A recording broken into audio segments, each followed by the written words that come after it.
Okay. Okay, so if you can hear us, please let us know. Please type in the comments area where you're listening from. If you're watching a recording, welcome to Noble Warrior Life. This is a place where entrepreneurs talk about how we get off the self-esteem roller coaster ride and go out and create a life of purpose, meaning, and fulfillment. We're going to talk about mindset, mental models, actionable tactics, such that you can go out and create your own. My next guest is a best-selling author of Never Split the Difference, Negotiating as if your life depended on it. He sold 1 million copies so far worldwide. He is the instructor of the most popular course on masterclass.com. He is the former lead international hostage negotiator from the FBI. He is also the CEO and founder of the Black Swan Group. Please welcome Chris Voss. Thank you, CK. Pleasure to be here with you today. I am so excited. You don't even know. Through my research, I mean, I knew you from our men's group together. You're Metal with Ken Rutkowski. Yeah, that's right. Ken's a great guy. You're a likable guy. I know that I really like you. I know that you're a practitioner of your work. But through my own research and really diving deeper into the work that you do, I now get your context of why you do what you do. So the first question I want to ask you is this. Universally, people, when they hear that I'm going to be talking to you, their response is, I love Chris. I love that book. So the question I have for you is, how are you able to maintain this brightness, this positivity, this kindness and generosity after 25 years of dealing with bad guys all over the world? You know, general work ethic, core value, which we use in my company today. Part of it is, have fun where you work with hardworking people that are team players. I mean, I've always really enjoyed the people that I was around, and it's kind of been a thread through my whole life. Hardworking, fun people. It's a short answer, and doing good. I mean, and realizing you can't be perfect. I mean, not everything is going to work out. You pick yourself up, you dust yourself off, and you move on. You just get smarter. I guess I asked that question not in a leading way, but I'm so curious because it's easy to become cynical or embittered, especially you're a master, you're a student of human nature. It's easy to go down that path of like, oh, people are just going to be shitty or whatever, but yet you're still so positive and kind and generous with every interaction that we have, when even there's no audience. I'm like just in awe about how you're able to do that. Yeah, I probably even more so over the last couple of years. We focus intentionally on getting better every day. I mean, we're basically optimistic, and you realize you realize you're not going to be perfect. So it's an abundant world, and the other thing too, my company, we pivoted in the pandemic really easily. Because we run the operation on something called the Entrepreneurial Operating System, EOS, taught to us by a guy who's become a very good friend, John Smith. And, he got us really focused on our core values from the very beginning. And, my son and I run the company, with my daughter-in-law, and we were like, core values, work hard. What do you got? How you got to figure that out? He's like, no. It's more complicated than that. And then he said, also, when things don't work out with employees, with customers, with clients, with anybody in life, there's going to be a core value mismatch. Now, that's no good or no bad on anybody, because your core values are different from theirs doesn't make them any better or worse. So as soon as you take the better or worse out, it's actually a lot easier to be optimistic because you're not as mad at people as much. Somebody doesn't work out in a company. It's not good or bad on him or us. It just didn't work it out. Personal relationship doesn't work out. It's not good or bad on anybody. It just didn't work out. We weren't a good fit. We weren't meant to be working together. And I think that helps keep you from being jaded. So One of my favorite moments in your masterclass is when you're trying to describe the importance of tone. You're like, oh, this is not a good deal for us. This is not a good deal for us, or some kind of a way. And then you essentially were trying to underline the lessons of tone, because tone reveals your inner voice. And then Right. in that class, you said, "Oh, you're such an idiot," and that actually made me laugh out loud. You said this in the master class a couple of times. That made me laugh out loud because that's how I talk. That reveals my true intention. So I'm curious, for someone like me who may have a monotone or robotic voice, is there anything that I could do to practice to be better at um, tactically using my tonality so that I could interact with people better? Yeah, that's a great question. I mean, and tone is a superpower. Tone may be the single most overlooked superpower out there. I mean, you could do so much with tone. And yeah, among the books that we're a fan of, The Talent Code by Daniel Coyle. Coyle contends that everything is learned. You originally asked me, is there anything I could do about my tone? Yeah, your tone is learned. Everything is learned. You can't learn to be 7 feet tall. I can't learn to be, my son is 6'3", 325 pounds. I can't Whoa. learn to be as big as he is. But pretty much everything else is learned. So yeah, you practice your tone. If I listen to my tone, because of the way I'm wired, I can hear my voice. Uh, if I open up that part of my brain, but it's practice. Small stakes practice for high stakes result. As soon as you start paying attention to your tone at all, it will immediately improve. And then I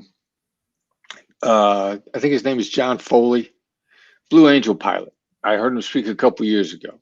He was talking about how long does it take to build a skill. He called it wiring a groove in your brain. Because the Blue Angels, they can't build their skills the first time they get up in the air with each other. They'd all be dead. They got to build their skills on the ground before they actually get in the planes. And he said, according to his data, that 63, 64, 65 repetitions, which translates anecdotally into, most people say it takes 3 weeks to pick up a skill. Well, if you're trying 3, 4 times a day to work on something, it's going to take about 3 weeks to get those 65 repetitions in. So just, practice your tone a little. Where people really go down on tone of voice is they replay conversations in their head, and they replay them or they envision them getting angry. Like, I wish I'd have said this. You're such an idiot. Or, I kicked into the Joe Biden thing recently on my Instagram. And a lot of people that are pro-Trump, pro-Republican, they immediately shoot back. Well, what about the way Melania was treated? And they're seeing themselves saying in that tone of voice. I mean, you could say the same thing and say, what about the way Melania was treated? And that would land. So you could go back and you can rewire how you play in your head, and you can build your skills by yourself if you want to. Well, I guess I'm going to drill in on that just a bit, because you interact with terrorists and people who maybe just you simply don't agree with, or their line of thinking. So Yeah. you may be logically questioning, like, wow, this guy sounds pretty insane, but you had to tactically maintain your tone so that you can have that relationship. And similarly, right, let's say a political candidate, you don't agree with them or whatever, how do you still maintaining that tone? I guess that's where I'm trying to get at. Like, how do you maintain? We practiced. I mean, we literally practiced. I mean, I'm not gonna, as a hostage negotiator, it's insane to think that the first time I should practice negotiating should be in a live event with an actual Al Qaeda terrorist. I mean, that sounds silly when you put it like that. So yeah, we practiced. I mean, we got some role play practice. I got a lot of live action practice on suicide hotlines. Now I stumbled into the tone, I think because I was scared and nervous initially. Like the first time you're on a hotline, you're going to take some calls supervised. Yeah. So the first, and because they make sure that if you start yelling at the guy that called in, they're gonna disconnect the line if you lose control. And the first time I was on the phone, I don't know, I guess maybe because I was so tentative. I mean, I naturally did the late night FM DJ voice. And I got off the phone and they were like, wow, your tone of voice was great. And I was Oh. like, wow, really? What did I do? And I just tried to duplicate it again, and everybody commented on how good the tone was. So I just became aware of it, and I intentionally practiced it. You got to get your practice in. Nobody does any good. Michael Jordan, LeBron James, anybody, pick an athlete. Tiger Woods. Tiger Woods is out on the driving range. He's out on the practice greens. He ain't trying to win the Masters, with that being the first time this month that he picked up his clubs. So what kind of, because I know that you like to play games as a way to practice, right? You said I'm kind of alluding to the hotels, negotiation thing. You said within your company. That's real life practice too. Yeah. You guys have practice as to make it more fun. What are some of the other, ways to ritualize and practice and continue to practice the whole skills of negotiation? Yeah, well, anybody you encounter, there's something we call a cold read. You take a look at their face, read gas, do a swag. Swag is a scientific wild ass guess. Guess what emotion's going through their brain. And then when you walk up to them, if they look happy, say, pretty good day, huh? Or if they look unhappy, say, tough day. Or anybody, your Uber driver. Uber driver gets in. I mean, you got a good read. Your Uber, your Lyft driver. Right? These days, I'm in Lyft more. I'm in Uber. You got a good read on that guy based on guy or gal, based on where they parked. Do they park right in front of you? Do they park 10 feet away from you? You got tons of data on their mindset as soon as you get in that car. If they don't turn around, their tone of voice when they ask, are you Chris? Take a read and make a wild guess and say it in a nice way, and which gives you all the latitude you need to be wrong. And every time you make a guess, you're going to get feedback on how good your guess was. Then the next time you're going to be even better. Just practice. Starbucks, wherever you are, somebody on a phone, call customer service for your phone company. And, what would you guess? You guess that the last person from customer service, the last customer they spoke to, probably yelled at them. So call in and say, I bet it's been a long day in there. Practice. Yeah, I mean, I wanted to push the book a bit for any of you who haven't actually read the book. One of the things I particularly, because I don't know if you can tell, I'm a super cerebral, heady guy. I like mental models. That gives me something tangible that I can try on versus just, hey, read human beings. And it's too esoteric for me. But what you provided in the book, specifically, two things that actually really stood out for me is, how do you actually say no in a nice way? And then how do you do it, in increasingly more assertive way, as well as you said earlier, what are some of the tactical things that you could do to test and experiment and then practice the skills. So I so appreciate that. And you got to be able to say no. I mean, you got to be able to say it nicely.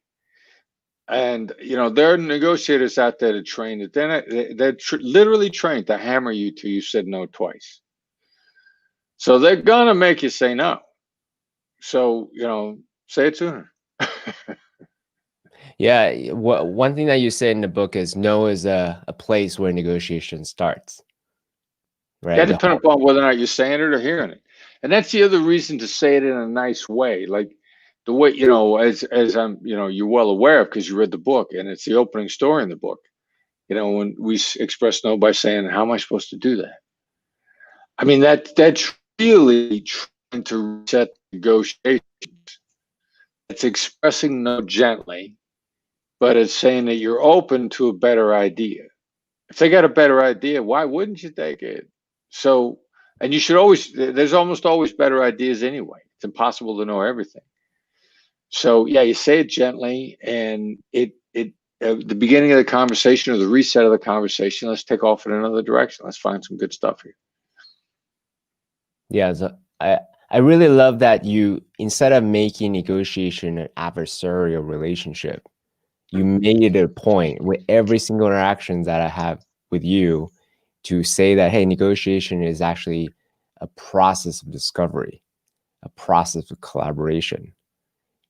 Now, was there a mental model shift? Was there a moment where the old school way of trying to bulldoze people, trying to cut their throat by going as strong as possible, was there a mental shift in your mind at some point? Something happened that actually have you move from, being aggressive, being forceful to being collaborative?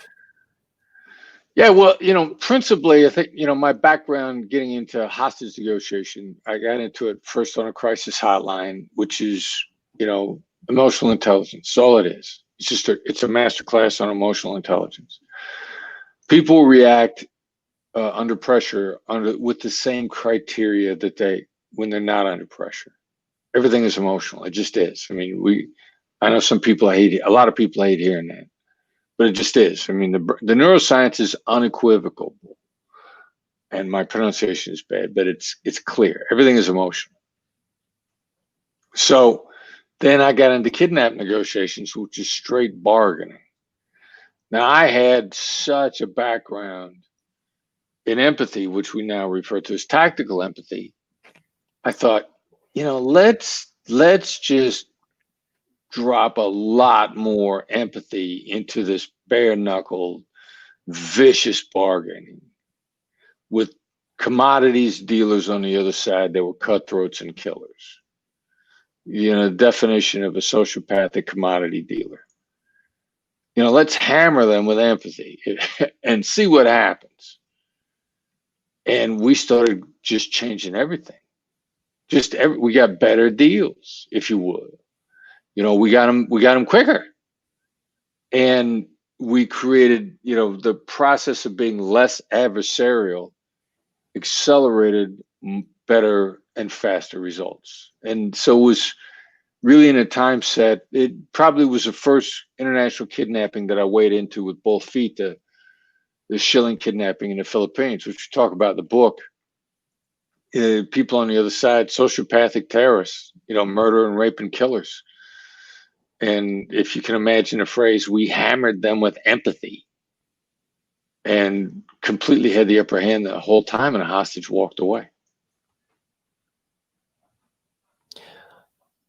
Was there a sort of a failure of the old model that have you reinforce this model even more? Was there a time that you can recall, like, hey, the old model just, totally disastrous, totally failed, and like I gotta shift my way of looking at it, and then the lessons is now this new model that you created? Well, we had a failure, but the failure was while we were in the adaptation. The old models don't always fail. I mean, improvement is not always obvious. Jim Collins's book, Good to Great. Mm-hmm. That doesn't mean that good failed you. The Mm-hmm. real problem with getting to the next level is you're probably doing pretty well. Mm-hmm. And maybe you're doing well and compared to how you were doing. Like, I'm very much against aggressive negotiation, very much in favor of assertive negotiation, not the same thing. But people who are passive and too agreeable and rolling over and getting killed, the minute they go to aggressive negotiation, their results are better. And they're like, hey, this is great. Now they don't realize that they just graduated from an F grade to a C grade, because that's an astonishing increase in improvement to go from an F to a C. But they have no idea that there's a B grade or an A grade or an A plus grade. So their model doesn't fail, but they stop improving. And so, I don't know that the old model ever actually failed us. Now, I will tell you, right after the Schilling case, we had another case that ended in a train wreck disaster. And the model didn't fail us, but we had to get better. We were probably B minus, B grade at that point in time. And we took internal stock. We did an after action. I talked to everybody, and they said, "Nah, just this. What we know wasn't enough. It was inadequate." And my response was, and that's how I ended up at Harvard. Like, well, if it's inadequate, let's see what we can do to get better. And that's when we really started to collaborate with Harvard. So if I'm hearing you right, it's not necessarily. It's just basically picking up different tools in your toolkit. And now you have a more range, and then now you can pull out different tools based on what the situation requires. Is that an accurate recap? Yeah, I think that's a definite part of it. I mean, you're looking for additional tools. You're in point of fact, you're always looking to get better. Like one of our coaches, we coach a lot of negotiations. Derek Gaunt likes to say, Derek says, just get 1 degree better. 1 degree. If water gets 1 degree warmer, you don't really notice, but suddenly, bang, at some point, there's a sudden state change where it turns to steam. But you got that a little bit at a time. So instead of quantum improvement in a day, just get a little bit better. Yeah. So I'm curious. Basically, your message is practice every day, every human interaction. That you have, and negotiation is a skill set that you can pick up. It's like going to the gym, right? You go to the gym, you exercise your muscles, and you get stronger over time. Nice, yeah. Right. So I want to hone in on, like, tactically. Are there? I don't know. I know you have a master class. I don't know if you have a Facebook group. I don't know if you have like a group coaching program type things where people can just immerse themselves in really intentional and getting better at negotiation skills and this life skill that's so important.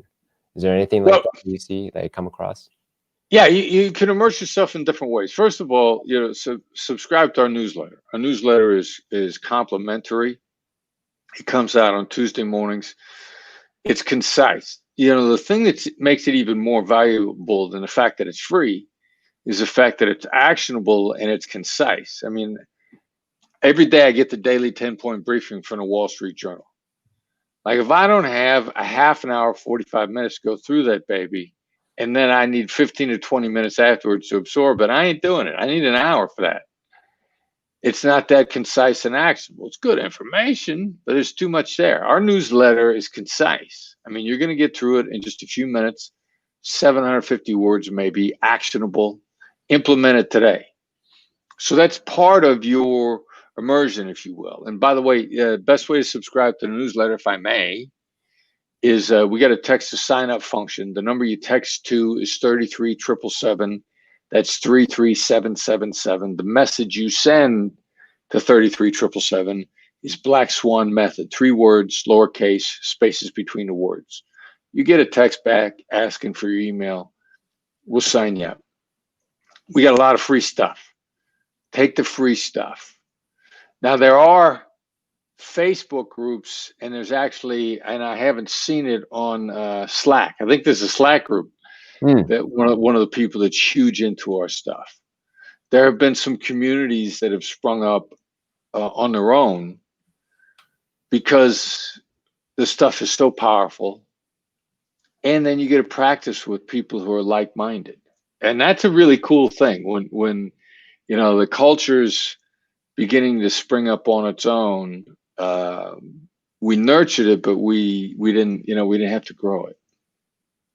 Yeah, I mean, one thing that so my impression of interacting with you is, you summarize like lifetimes, decades of real on the field practices into something that's really easy to practice and operationalize.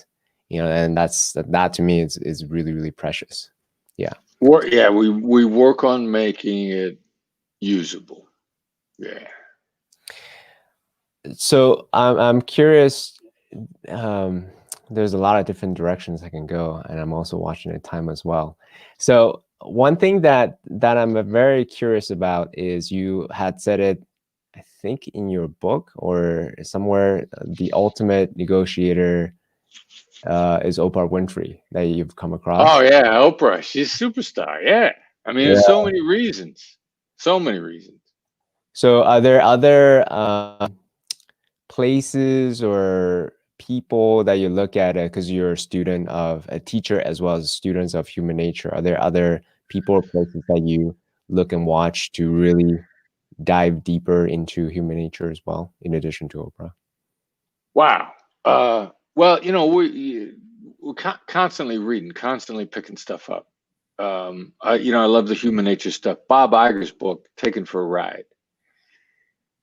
What he did is crazy.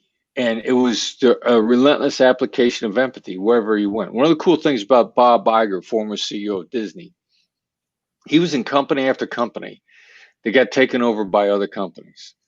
Now, what happens normally to the executives in a company that got taken over? Not that took over, but got taken over. All the other guys in the company get taken over. They get thrown out. They get shown the door. They don't last. Iger rose to the top every single time his company got taken over. ABC taken over by Cap Cities. Massive culture shifts to go from ABC to Cap Cities, as I recall, and then being taken over by Disney. Like drastic culture shifts. But he employed empathy the whole time and rose to the top. Before he became CEO of Disney, he was the number 2 guy at Disney. They told him he was never going to be CEO. Most of the board told him in advance, yeah, you've been a great number 2. You're not going to be CEO. We need a change. He becomes CEO. They tell him, okay, so you're CEO. You're not going to be CEO for that long. He's there 15 years.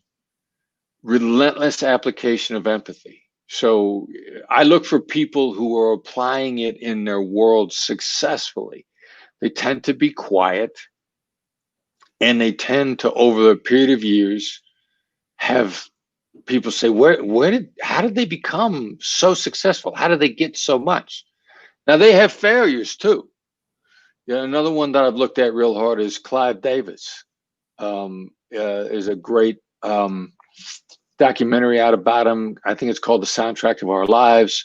His autobiography by the same name. Like, he's got some failures. He got kicked out of a couple places, but he has got relationships that everyone is envious of, success that everybody is envious of. How did he get this way? I'm reading his book. He's real good at being able to lay out where the people that were against him are coming from, or the people that disagreed with him. It's easy to lay out who the people that are on your side, where they're coming from, what they feel. Look for the guy that can lay out what the opposition is thinking. And you'll find that they have a tendency to have great relationships, and their success accumulates year after year after year. I like that a lot. It kind of reminds me of in political campaigns, there's a phrase called opposition research. Basically, you need to argue the other side better than the other side could argue it. So that way you understand both sides, and you can actually really show that empathy that you had talked about, right? Yeah. Yeah. Well, and one of the greatest, one of my favorite politician, and I would never have voted for him. I never had the opportunity to. Mario Cuomo, Andrew Cuomo's father, was in New York while Mario Cuomo was governor. Huge fan of how he conducted himself as a politician.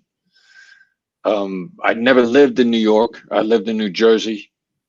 If I lived in New York, I don't know whether I'd have voted for him or not, because I don't normally vote Democrat, but I'm a massive admirer of his ability to articulate where the other side was coming from. I heard him on a talk show one time, and the Democrats are perceived to tax the middle class hard, perceived. And so the talk show calling guest says, "Well, I'm from the middle class, and it's the reason I'm against high tax Democrats." And Cuomo says, I grew up in a middle class family, and when I grew up, that meant that we always had enough money to pay our taxes, but never enough money to take a decent vacation. And the guy went like, wow.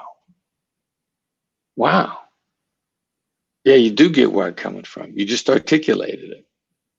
And that was why he was governor for so long. They would poll the state of New York. The majority of the state of New York is outside of New York City.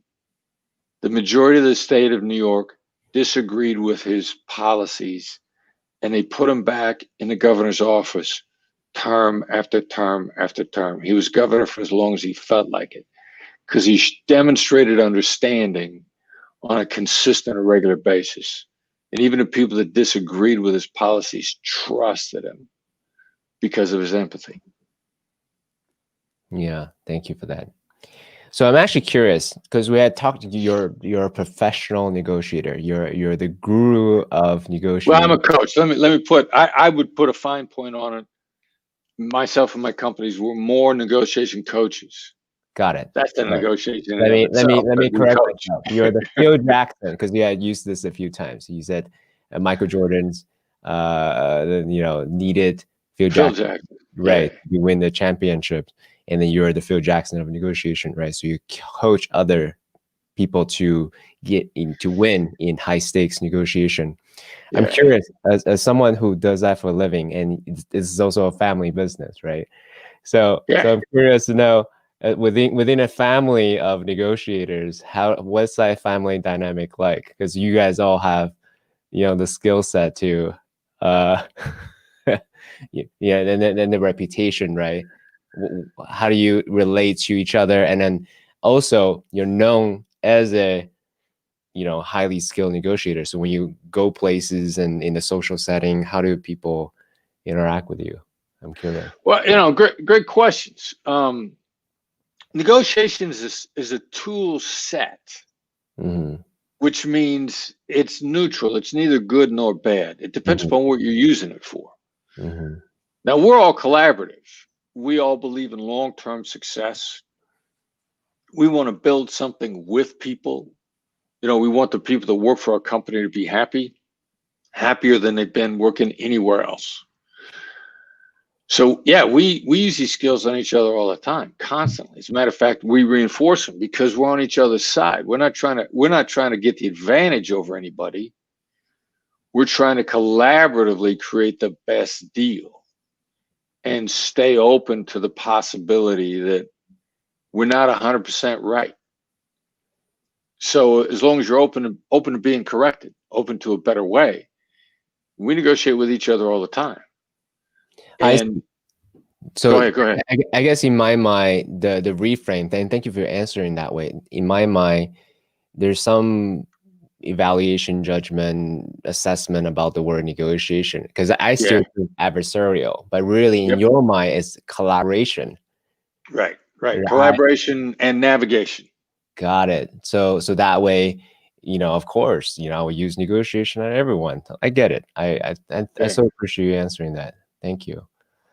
I'm curious, because let's see, there's a lot of different directions. And to be frank, I was a little nervous actually coming to the podcast with you. Well, namely because you're a world-class practitioner, right? So I feel a little like, wow, this guy is way better at watching the micro expressions and the human, and the interaction and the communication style.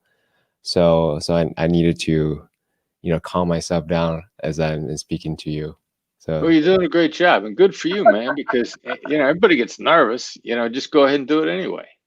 So you've been at a lot of different podcast interviews, because you had shared very briefly that being on podcasts is the best way right now to sell books and content and so forth. So you've interacted with a lot of different podcast hosts. And so I'm curious, since Oprah is the top, right? Are there the things that you have seen, you have received as a podcast guest that like, wow, this is a really good way to drop in really deeply, very quickly, to help you to feel safe and just be yourself and have a good time in all of the podcasts you've been on? So I'm sorry. What was the question? Sure. You've been in a lot of different podcasts. Yes. Right. So some podcasts you are able to relax yourself and just, have a good time, and some podcasts a little bit more stilted and not so good of a podcast. So I'm curious now, from your perspective as what have you seen as good skills to what made you most comfortable as a podcast guest? Well, wow. I can't think of any that I thought were bad. I mean, an awful lot of it is, what's my approach? Once we get started, what's my approach? And I'm kind of relentlessly collaborative. Once I like being playful. I like it being enjoyable. It's really hard for somebody to not drop into that. If maybe if they're having a tough day, you may hit them with good-naturedness more than once. But generally speaking, even if somebody's having a bad day, if somebody's on a wrong track, you hit them with a good-natured response 3 times. I don't know that I can think of anybody that didn't bring them out of it. So I'm a nice guy. That's actually one thing that really drill in on me, because you actually had said at some point to be immovably nice is one of the. Oh, I like that. Who said that? That sounds good. You said that. You said that.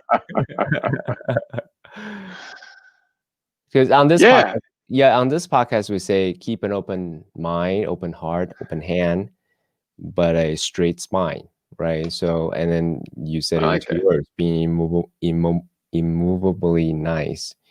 How do you cultivate that? Is that because right? How have it's just practice, man. It's everything else.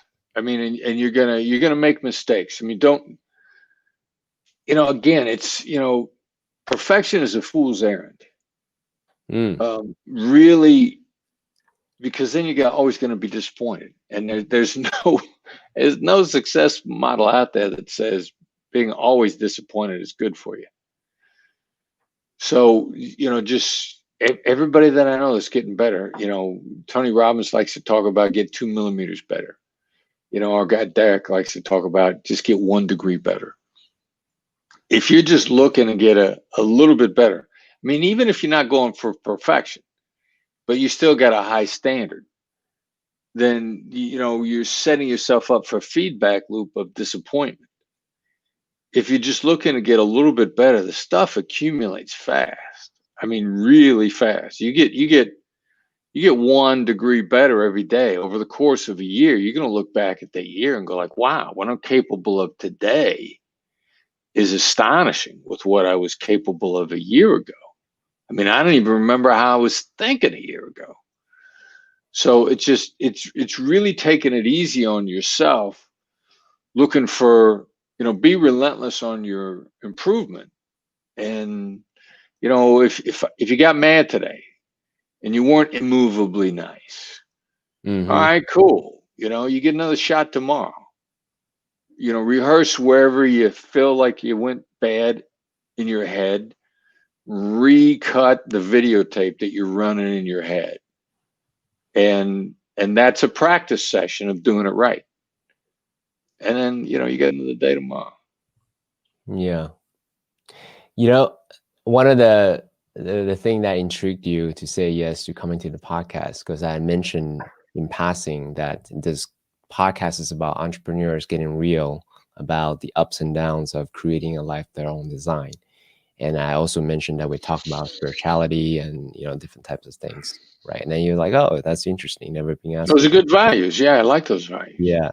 So could you share with us, because I'm sure you get asked a lot about the tactical question about negotiation all the time. I'm curious to know sort of your daily practice around, your own spirituality, or, ways to calm your mind, body, heart, and spirit. Anything that you could share with us? Yeah, and I'm still experimenting with a lot of different things first thing in the morning, but the two things that end up early in my first hour every morning is, I do a short gratitude journal. I've got there's some music from that I heard at a Tony Robbins seminar quite a few years ago. Flowers of the Forest, I think, is a song. I do a short. What is it called again? Let me see if I can tell you real quick, because I dial it up every morning for just a few minutes Sure. when I try to connect with, the larger universe, depending upon what you're on. Yeah, Flowers of the Forest, Mike Oldfield. Thank you. I'll look it up. I try to dial in to the larger universe and connect, and with some gratitude, and then a couple of other exercises I'll do through the course of the day. But I am very much a believer in how you get out of the blocks is going to have an impact on the entire day. Now, other times you got to reset. Also, you run out of gas. There's decision fatigue. There's a whole bunch of other reasons why you need some resets. My workouts tend to be in the middle of the afternoon. Your body's physically at a circadian low there. I'm trying to not fall into that abyss of the mid-afternoon low. But I'm trying to start my day out, and then I work on, I believe it's an abundant world. If your basic core mindset is to be grateful, that it's an abundant world, and it is. I mean, in point of fact, if the universe, if the world wasn't actually on our side, we would have been extinct. We notice the negativity out there, but we're relatively, we don't got armor, we don't got spikes, we ain't got saber-toothed talons or claws or any of that stuff. If the universe wasn't basically on our side, we wouldn't be here at all. So, and then there are other ways to count your blessings. I mean, if you woke up within 10 feet of running water, and no shortage of people on this planet, many of whom I've dealt with in my past life, they didn't wake up within 10 feet of running water. I mean, you look at the data on the globe. If you woke up and you could walk over and get a drink of water without having to get dressed and go outside, you started the day better off than most of the world. I appreciate certain realizations like that. Yeah, no, I appreciate that. Thank you very much. Tell us a little bit. I saw this with the Lance Armstrong interview. So you normally don't share this with others.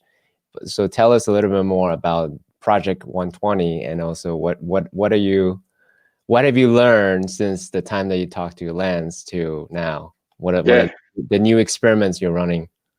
Yeah, and by the way, Lance Armstrong's a great guy. I mean, I like Lance Armstrong a lot. And my first test on him, because I ended up next to him by accident, and we got a mutual friend. You may even know Jeff Spencer. He's a member of the same group we're a member of in LA. Jeff is the definition of good people. And he talked about working with Lance. So I figure, I'm going to figure this out real quick. I said, hey, does the name Jeff Spencer mean anything to you? And he goes, hey, yeah, Jeff Spencer. He's a great guy. So I'm like, all right, so cool, we can talk. So I told Lance about Project 120. And, when I turned 60, I said, I've hit 30 for the second time. I want to hit 34 times. So that ends up to be 120, get to 64 times or 34 times. Actually, I've expanded it out even further now. Oh, no kidding.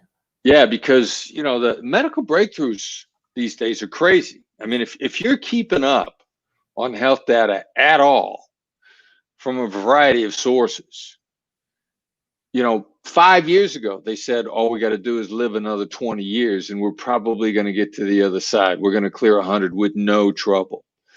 That they expect most of the medical problems that we face today to be solved sometime in the next 20 to 30 years. Everything that we're aware of now, there's going to be new stuff. And that was 5 years ago. The stuff that they're coming up with almost daily is astonishing. And there are a lot of sources out there, like fasting. Who'd have thought that you could consume the exact same amount of calories? Don't change the calories, the number of calories you consume, or even what they are. Don't change them at all. Just change the gaps between your meals, and it's going to have a massive impact on your health. Stuff like that. So probably about a year and a half ago, I was thinking about the kind of changes that have occurred over the last 100 years. And then I thought, well, what are the next 100 going to bring? And I thought, why shouldn't I be there to see them? So I'm at 163 now. I'm going after 163. All right. From 163. I love it. So if people are curious to know what Chris Voss's point of view or who he studies, is there any books around intermittent fasting that you will direct people to? Well, Mindy Peltz is one of the PELZ, is one of the people I got on Instagram that I'm looking at. She's got a lot of data out there, a lot of information. And there's several others that I pick up their daily feeds off on Instagram. I can't tell you off the top of the head who they are. But as soon as, that's the nice thing about Instagram, it's going to funnel all this stuff at you. By the way, I'm at the FBI negotiator on Instagram. But as soon as you start looking for that stuff, Rhonda Patrick, Found My Fitness.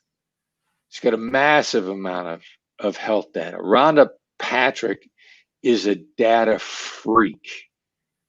So when you read her stuff, she got a PhD herself, but she researches.